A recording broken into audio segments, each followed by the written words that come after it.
Welcome to new TV Telugu.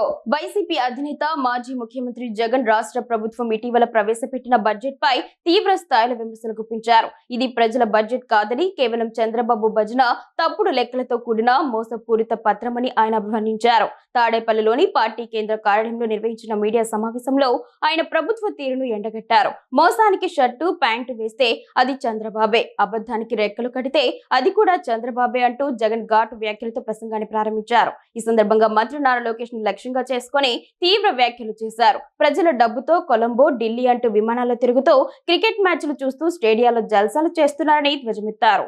అసలు చంద్రబాబు నాయుడు గారి పాలనలో రాష్ట్రానికి ఆదాయాలు రావడంలా, రాష్ట్రానికి వచ్చే ఆదాయాలు తగ్గుముఖంలో ఉన్నాయి. పెరుగుదల అనేది మిగతా రాష్ట్రాలతో పోలిస్తే మనం ఎందుకు పెరగడంలా?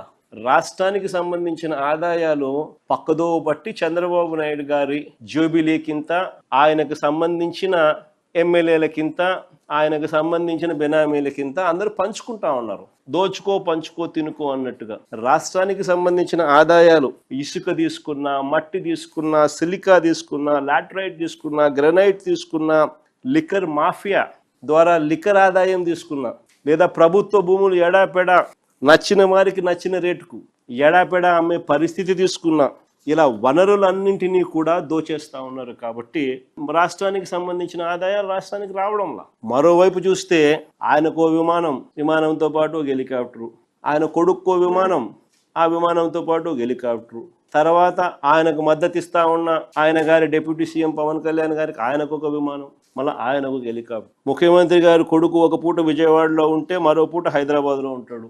క్రికెట్ మ్యాచ్ కోసం పక్క దేశం వెళ్లి కొలంబోలో మ్యాచ్ చూస్తాడు రాత్రికి. మరుసటి రోజు ఉదయం మళ్ళీ విజయవాడలో ఉంటాడు.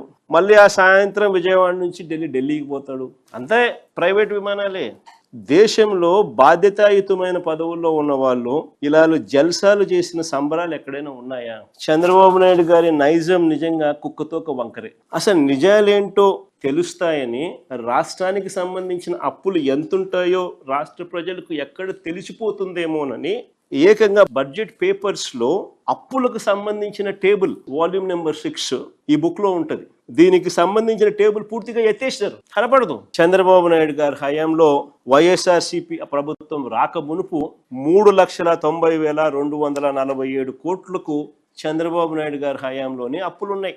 రాష్ట్ర విభజన తర్వాత అన్ని రకాల అప్పులు చూస్తే రాష్ట్రానికి ఉన్న అప్పులు 1,40,717 కోట్లు. ఈ అప్పు కాస్త చంద్రబాబు నాయుడు గారి దిగిపోయే నాటికి 3,90,217 కోట్లకు ఎగబాకింది. అంటే చంద్రబాబు నాయుడు గారి హయాంలో 2014 నుంచి 19 మధ్య 2,49,350 కోట్లు ఆయన అప్పు చేసినాడు. కంపౌండెడ్ యాన్యువల్ గ్రోత్ రేట్ ఎంత అని చెప్పి చూస్తే 22.63%, 22.63% కంపౌండెడ్ యాన్యువల్ గ్రోత్ రేట్తో ఆయన అప్పు చేశాడు. కాగ లెక్కలు, స్టేట్ గవర్నమెంట్ లెక్కలు, బడ్జెట్ డాక్యుమెంట్స్లో అన్నింటిలోనూ కూడా క్లియర్ కట్గా కనిపిస్తా ఉంది. కానీ చంద్రబాబు నాయుడు గారు మాత్రం టేప్ రికార్డర్ ఆన్, గోబెల్స్ ప్రచారం ఆన్. అన్ని రకాల అప్పులు రాష్ట్రంలో మేము దిగిపోయే నాటికి 7,21,918 కోట్లే కనిపిస్తూ ఉంటే మాకు ఇంత మిగిలిచ్చిపోయినారు 9,74,000 కోట్ల, 84,000 కోట్లను మళ్ళీ అబద్ధాలు ఆడతారు. ఎందుకు అబద్ధాలు ఆడాలి అలా? చంద్రబాబు నాయుడు అధికారంలోకి వచ్చిన ఈ 2 సంవత్సరాల్లోనే ఆయన చేసిన ప్రభుత్వ అప్పులు ప్లస్ గ్రాస్ బడ్జెటేతర అప్పులు అన్ని మీరు గమనిస్తే ఏకంగా 3,17,448 కోట్లు. చివరి 2 నెలలు ఇంకా ఉన్నాయి, అప్పులు చేస్తూనే ఉన్నారు. కానీ బడ్జెట్ పుస్తకాలు చూస్తే 2025-26 ఆర్థిక సంవత్సరానికి వీళ్ళు సవరించిన రివైజ్డ్ ఎస్టిమేట్ 12 నెలలకు అప్పు ఎంత చూపించారో తెలుసా? 80,567 కోట్లు మాత్రమే అప్పు చూపిస్తున్నారు. అప్పులు వీళ్ళు పారదర్శకంగా వెల్లడించడం లేదు, ఎక్కడికెక్కడ అడ్జస్ట్ చేస్తున్నారు. పబ్లిక్ అకౌంట్ అంటే ఎంప్లాయీస్కి సంబంధించిన డబ్బును ఇష్టం వచ్చినట్టు ఎడాపెడా వాడేస్తున్నారు. అంతే కదా అని అర్థం. అడ్జస్ట్మెంట్ చేస్తున్నారంటే ఓవైపు ఎంప్లాయీస్కి ఇవ్వాల్సింది ఇవ్వడంలా, 35,000 కోట్లు వాళ్ళకు బకాయిలు, జీతాలు పెంచేది లేదు. మరోవైపున వాళ్ళ జీతాలతో వాళ్ళ అకౌంట్తో వీళ్ళు గేమ్ ఆడుతున్నారు. ఒక రాష్ట్రము మూలధన వ్యయం కింద ఎంత ఖర్చు పెడతా ఉన్నారు అని. మూలధన వ్యయం కింద 2025-26లో ఒకసారి గమనిస్తే బడ్జెట్లో చూపించింది 40,635 కోట్లు ఖర్చు చేస్తామని చూపించారు. మళ్ళీ రివైజ్డ్ ఎస్టిమేట్లో ఏమో 33,134 కోట్లు 12 నెలల పీరియడ్లో తగ్గించినారు.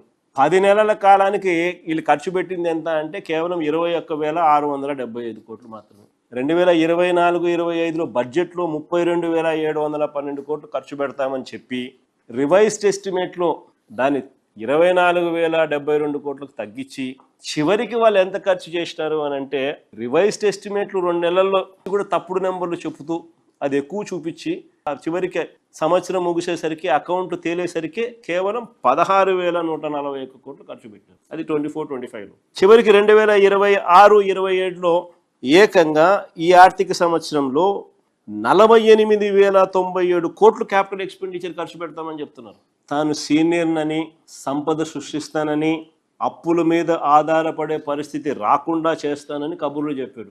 ఇవాళ పరిస్థితి ఏంటి అని అంటే గతంలో ఎప్పుడూ లేని విధంగా అప్పులు చేస్తూ ఉన్నాడు. ఆల్ టైమ్ రికార్డ్స్ అన్ని బద్దలు కొడతా ఉన్నాడు. కానీ ప్రజలకు ఎలాంటి స్కీములు లేవు. ఉన్న స్కీములన్నీ రద్దు. సూపర్ 6లు, సూపర్ 7లు మోసాలు. ఉన్నదంతా కూడా ఈ చేసిన అప్పంతా కూడా ఎక్కడికి పోతుంది అని అంటే దోచుకో, పంచుకో, తినుకో.